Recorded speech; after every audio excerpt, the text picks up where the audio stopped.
Brave Moms. Today, I'm going to give you 3 important things you need to know to find peace in the middle of motherhood. Things that were practical motherhood game changers for me. My name is Michelle Acker, and I am so excited to be here today with you, even if we can't be here face to face. I have had the honor of serving alongside Kristen Lemus for the last 10 years, and we have had so much fun together. If you don't know me yet, though, I'm an artist, I'm a teacher, I'm a wife, I'm a mom, I'm a business owner times 2. Basically, I'm a perpetual wearer of too many hats. Anybody relate to that? I think as moms, we all can, right? Despite all the hats, though, there is one clear goal behind everything I do, and it's this: to create an uprising of calm and beauty in God's creation, both people and places.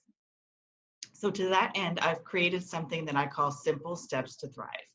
We have a podcast, it's a resource library, and an online membership community that we're just getting off the ground. And we're all about teaching people like you how to find calm and beauty and thrive in your own life. In my personal life, my husband and I just celebrated our 20th wedding anniversary last week. It was a lot of fun, even if we were in quarantine. We have 2 teenage boys. Our oldest is graduating from high school. Say a prayer that their graduation ceremony that got rescheduled for July is really going to be allowed to happen, because, man, I'm just going to tell you, my mama heart is just crushing for all these once in a lifetime things that they're missing out on as seniors, all of our seniors. So before I start crying, we are super proud of him, and we are super proud of his brother, who's going to be a freshman going into high school in the fall. So I am all about breaking things down into simple steps to thrive. And I'm not going to just talk to you today. I'm going to load this session full of resources for you. Simple, practical things that you can take and apply to your life. Pick and choose what works for you, what you need right now, and find some peace in the middle of your motherhood. Are you ready? So here's the first simple step. Relax. I've got everything that I talk about in this session already saved for you. I have links, I have videos, I have books, I even have a typed transcript of the notes of what I'm saying here for you today. So you don't even have to take notes. It's all going to be ready for you over on a special page on my website. You can find it at michelleacker.com/bravemoms. I know Kristen's going to give you the link, so don't worry about it. Just sit back and relax, grab your favorite cup of something to drink, put your feet up, and just hang out with me, okay? So peace in the middle and simple steps to thrive. I feel like before we get started, we have to clear up this misconception. Peace is not the absence of struggle, and thriving isn't the absence of struggle either. In fact, in the Bible, Jesus tells us that in this world we will have trouble. I feel like that's almost guarantee number 1. We are guaranteed to have trouble in this world, and Jesus even told us that's the way it's going to be. So we need to stop thinking we're doing it wrong if there's things that aren't going right in our lives. But number 2, and even more importantly, Jesus came so that we could have peace. So to me, thriving, simple steps to thrive, and finding peace in the middle are really the same thing. And it can be as simple as choosing over and over and over again to dwell in the presence of God. Despite the struggle, despite the chaos that's going around us, just choosing to remember that God is with us and we can have peace in the middle.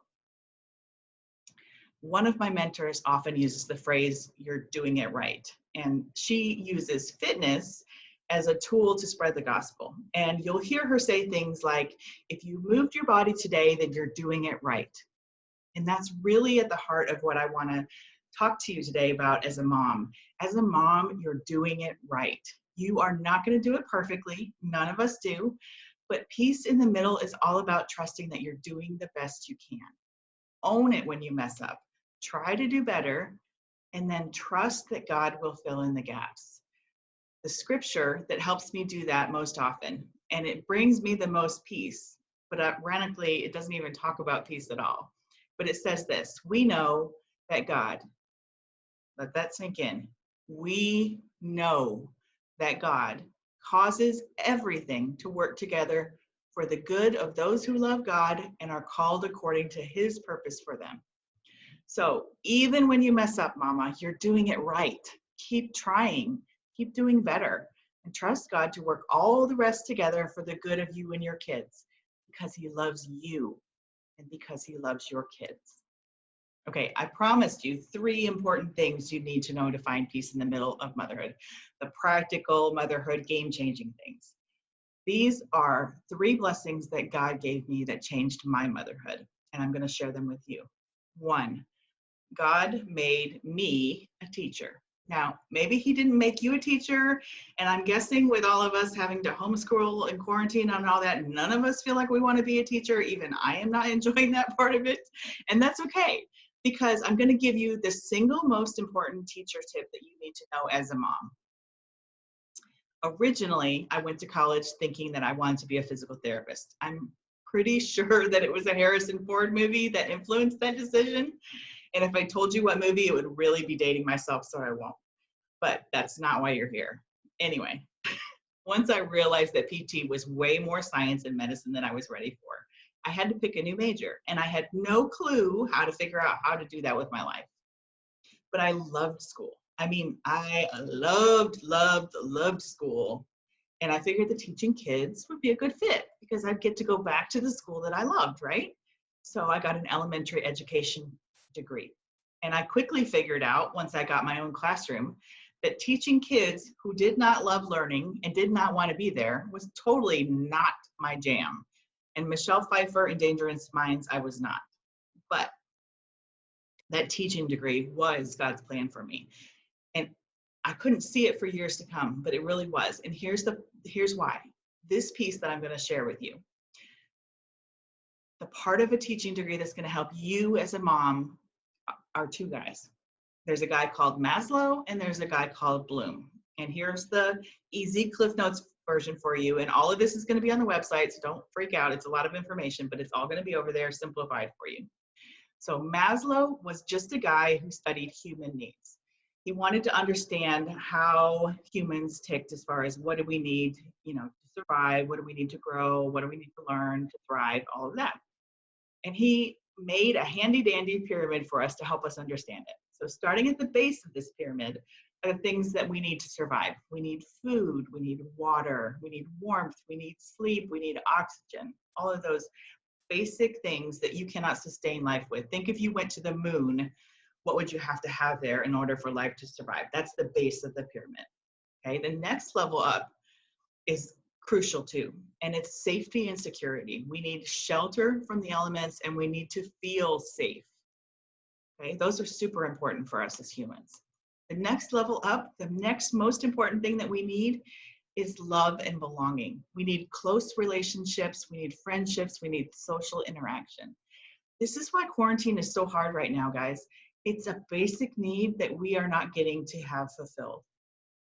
And moving up from there, we need to have respect, we need to feel self-esteem, we need to feel strong, we need to have freedom, those kind of things. So those make up the bottom half of Maslow's pyramid. And above that are what they call growth needs. So those are the needs to be thinking, creating, finding beauty, basically realizing all that God created you to be and becoming that person. That's the top of the pyramid. So here's your mom tip. The needs at the bottom of the pyramid, food, water, safety, security, relationships, those have to be satisfied before we can meet the needs higher up, before we can start growing and learning and becoming all we were meant to be. And we'll come back to that in a minute. But in addition to human needs as moms, we all need to understand how we learn. And Bloom is the guy that broke that all down for us, okay? He made a tool for understanding the process of how we learn, and he called it Bloom's Taxonomy, which is just a fancy word for, it's a list of 6 things that you go through to learn something. It's not that complicated, but it sounds like it. So motherhood is all about learning though, right? Either we're learning first ourselves how to be a mom, and then second, we're teaching our kids what they need to learn. It's all about learning. So this is why you need to know about Bloom. And I'm not going to go super in depth into it because it's a lot, but basically there are 6 steps to learning and to the process of how we learn. First, we have to remember, which just involves recognizing and recalling facts. Like The fact that there's this guy named Bloom that made a taxonomy about how we learn. You have to remember that before you can understand what he was talking about. And that's number 2. The second step is understanding what all the facts and the pieces mean. And once you have that, then you can start applying the facts and the rules and the concepts and ideas. So for example, if you're trying to teach your kids some rules and structure in your house, you can't have them apply those rules if they don't remember the rules and if they don't understand why they're important. So first we have remember, then understand, then apply. And as you keep learning, you learn how to analyze information, breaking it down into smaller parts. Then you learn how to evaluate and you judge whether the information is a good idea, bad idea, valid information, not valid. And then finally, at the top of the list for the process of how we learn is we create something new. We combine parts to make a new whole. So I know that was a whole lot. And since we're all being asked on some level to be a teacher to our kids these days, I hope it helps. If your kid is struggling to learn something, take a step back and first go to Maslow. Do they have needs that aren't being filled? Then, once you know that their needs are satisfied, go on and start with Bloom at the beginning. Do they remember what they need to remember? Do they understand? And then can they apply it? And work your way up from there. I have more in depth about how to use Bloom on the resource page if you want it, but I'm not gonna just numb your mind out with that. That was already a ton of information, I know, I'm sorry. Okay, but peace I can't talk today, obviously. Peace in the middle of motherhood, simple step to thrive is just this. Remember that Maslow comes before Bloom always. You have to meet basic needs before you can start thinking and learning and growing. It goes for moms as well as kids, okay? The second blessing that God gave me that changed my motherhood was a book about sleep. And I know we've all heard about how important sleep is, blah, blah, blah, blah, blah, blah. Don't tune me out, okay? Please don't tune me out because I had heard it all too. So this is how it happened. I got my degree, I got a teaching job, I got married, I taught kindergarten, first grade, fifth grade, second grade, back to a combination of fourth and fifth grade. And then I had my baby and I got my stay-at-home mom wish come true. And when my oldest was a toddler, we went to the library and picked up a book off the new release shelf, and it was called Sleepless in America. And I admit that I thought it was maybe a sequel to Sleepless in Seattle, and I was really excited about that. But it wasn't. It was nonfiction. But the tagline caught my attention anyway, because it said, is your child misbehaving or is your child missing sleep? Now, I arrogantly thought, with that naive first mom's, kind of smell, no offense to you new moms, you're doing it right. You're absolutely doing it right. But moms get better with experience. We get some seasoning on us, like a good cast iron skillet griddle. So I naively thought that my toddler was too young to be misbehaving because he wasn't getting enough sleep. Well, totally wrong, but I found that out with the book. So anyway, back to the new release at the library. There was a cousin in the family who was struggling with adapting to first grade. And so I kept the book out and I thought, well, maybe there's something in here that would help him. So because I was a new mom, I was home alone. My husband traveled and worked out of town for the whole week, every week. And we didn't have any family nearby. And it was so lonely and boring. I mean, more lonely and boring than any 2020 quarantine, I think.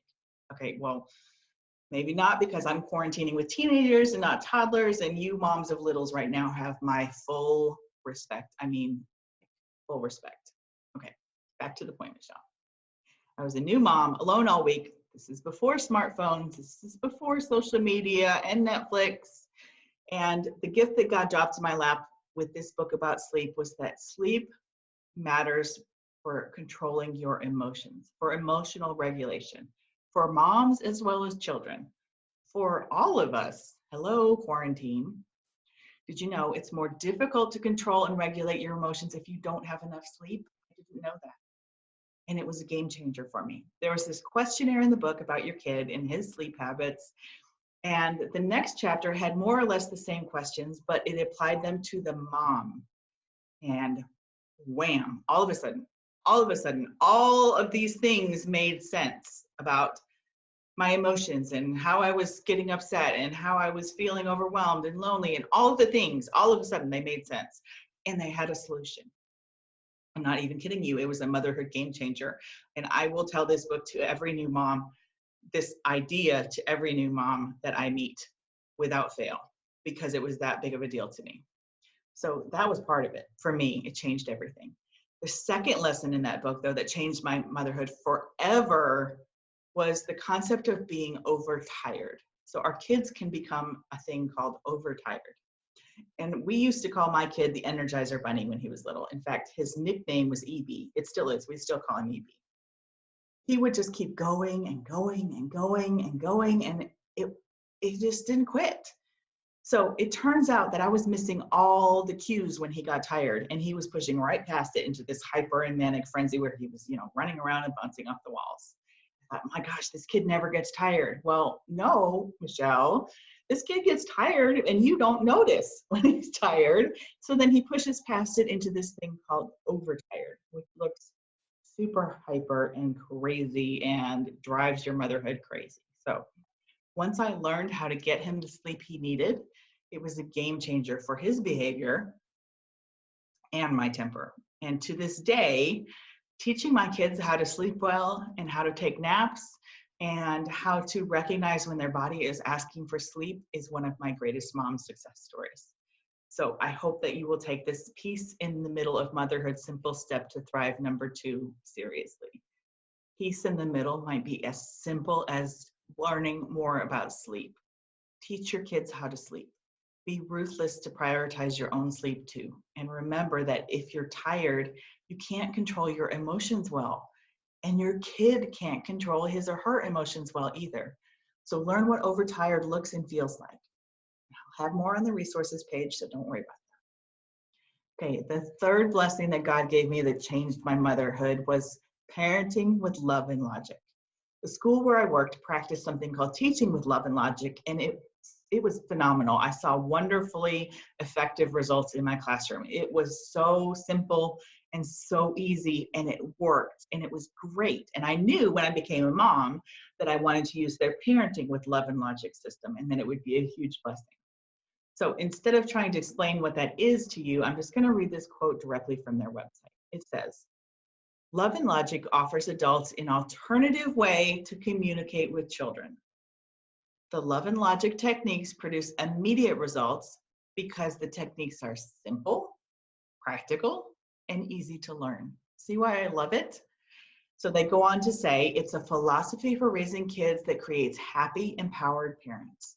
Love lets kids grow through their mistakes. Let me say that again. Love lets kids grow through their mistakes. And logic allows kids to live with the consequences of their choices. It puts parents back in control, it teaches children how to be responsible, and it prepares young people to live in the real world with its many real choices and consequences.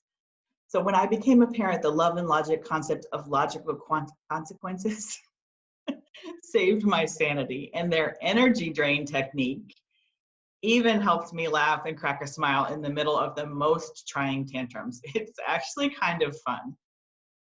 So I'll link you to some resources and videos that they have online so you can see for yourself. It's so easy and so simple and so effective. If you can find a mom friend nearby who will learn and do love and logic with you, it's even more powerful because you can tag team and reinforce each other and back each other up with each other's kids, and it's so great. My neighbor and I used to do it, and we loved it. So the Peace in the Middle of Motherhood, Simple Step to Thrive #3 is just that love and logic will bring peace to your motherhood. Kids can and need to learn and grow through their mistakes because they need to learn the consequences of their choices when they're little, when the consequences are little, rather than learning the consequences when they're much bigger, like when you're an adult and you go to jail for things, right? I mean, we all want our kids to avoid that. Okay. There's so much peace to be had with the power of love and logic. I hope you'll check it out. So in closing today, moms, I want to remind you that if you loved your kid today, you're doing it right. If you took a nap with the baby today and ignored the dishes in the sink, you're doing it right. If you plopped yourself on your teen's bed and watched them play video games, you're doing it right. You are the best person for this mama job. And I know that because God picked you. So, would you join me in prayer and let me pray for you? This is my prayer. For you to know how deep and how wide God's love is for you. As an individual person, I pray that you will know that He is deeply for you. He created you with all your strengths and He knows all your flaws and He loves you wildly. And for you to know that deep love that He feels for you, that deep, deep love that He feels for you, includes your children, that He picked you especially to be their mom. And He's equipping you, and He's helping you, and He's guiding you in what they need every single day. My prayer for you is to know how deeply you yourself are loved and how perfectly suited you are to be your kid's mama. If you are loving your child, you're doing it right. I pray you know that even when you don't get it perfect, if you're trusting God to help you and guide you in what your kid needs, each day you're doing it right. And each night when you lay your head on the pillow, I hope you picture God smiling down on you and whispering, "Well done, good and faithful mama. Well done." Lord, would you imprint these words and your love on each brave mom's heart, growing each of us and our families a deeper and stronger faith than we have ever known before. All right, that's it from me today. I would love to connect with you further. Don't forget to head over to michelleacker.com/bravemoms and grab all your free resources. And I'll be around in Kristen's Facebook group to chat with you and answer questions if you have any. Until then, I pray that your day is filled with grace and peace. Bye.